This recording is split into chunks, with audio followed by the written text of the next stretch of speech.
অৰুণাচলত ধাৰাসাৰ বৰষুণৰ প্ৰভাৱ ধেমাজিৰ চিমেণ্ট নদীৰ ৰেল দলং ভাঙি পৰাত ব্যাহত যাতায়াত চুবুৰীয়া ৰাজ্য অৰুণাচল প্ৰদেশত অব্যাহত ধাৰাসাৰ বৰষুণৰ ফলত আজি ধেমাজি জিলাৰ চিমেণ্ট নদীৰ ওপৰত থকা ৰেল দলংখন ভাঙি পৰিছে।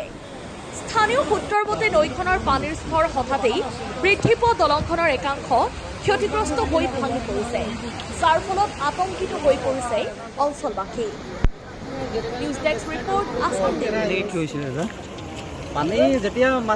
পানী যেতিয়া বাঢ়ি থাকে তেতিয়া মই সেই আমাৰ কি বুলি কয় ফৰলেণ্ডৰ ব্ৰিজৰ ওচৰত আছিলোঁ থিয় হৈ। তাৰপিছত ইফালৰ পৰা যেতিয়া এই ছাইডটো স্কাউটিং হৈ গৈ আছিলে তেতিয়া দেখা পাই ইফালে আহিছিলোঁ আৰু বহুত মানুহ আছিলে। আহি দেখা পাই তাৰপিছত ময়ো অকণমান এইফালে চাই চিতি দেখিলোঁ যে এইখিনি গোটেইখিনি হেৰি হৈ আছে। তেতিয়া মোৰ ৰেলৱে অফিচাৰৰ নম্বৰ আছিলে মোৰ লগত। মই তেখেতসকলক ভিডিঅ' বনাই ফটো মাৰি পঠিয়াই দিলোঁ। পঠিয়াই দিয়াৰ পিছতে বৰষুণ দিয়াৰ পিছত মই ইয়াৰ পৰা আঁতৰি দিলোঁ। আঁতৰি দিয়ে প্ৰায় আধা ঘণ্টাৰ ভিতৰতে ব্ৰিজখন হেৰি হৈ গ'ল। সেইটো কিহৰ কাৰণে এনেকৈ হ'বলগীয়া হ'ল? পানী বিশেষকৈ অৰুণাচলত বহুত বৰষুণ দিলে, পানী বেছি হ'ল। বেছি হোৱাৰ কাৰণে হেৰি হ'ল চাগে। এতিয়া মুকুং চৈৰৰ পৰা যোনটো ট্ৰেইন গুৱাহাটীলৈ যায় সেইটো যাতায়াতটো বন্ধ হৈ আছে? সেইটো নহয়, এই ডেকাৰগাঁওখন পাৰ হৈ গৈছে।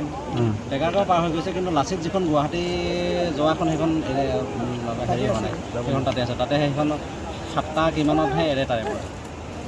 ইয়াত কোনোবা মানুহ ক্ষতি কিবা হৈছে? মানুহ ক্ষতি এতিয়ালৈকে গম পোৱা নাই। ৰেলৱে ইয়াত যদি কোনোবা তেতিয়া সেই মুহূৰ্তত আছিলে তেতিয়া হয়তো অলপমান জখম হ'ব পাৰে, কিন্তু মই তেতিয়া নাছিলোঁ ইয়াত। ৰেলৱে বিভাগৰ পৰা কোনোবা মানুহ ইয়াত আহিছে নেকি? প্ৰশাসন ৰেলৱে বিভাগৰ পৰা পিছত আহিলে, আহি তেওঁলোকে খুব অলপ জখম নাই হোৱা।